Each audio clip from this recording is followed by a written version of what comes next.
పిలిచిన నీవు నిజమైన వాడవు, నన్ను హెచ్చించే ఆలోచన గలవాడవు.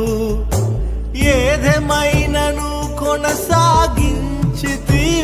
నీపై ఆధారపడుటకు అర్హుడవు. నిన్ను నమ్మెదను, వెంబడింతును, చిరకాలము నిన్నే సేవింతును. నిన్ను నమ్మెదను, వెంబడింతును, చిరకాలము నిన్నే సేవింతును. నీ పిలుపు వలన నేను నశించిపోలేదు.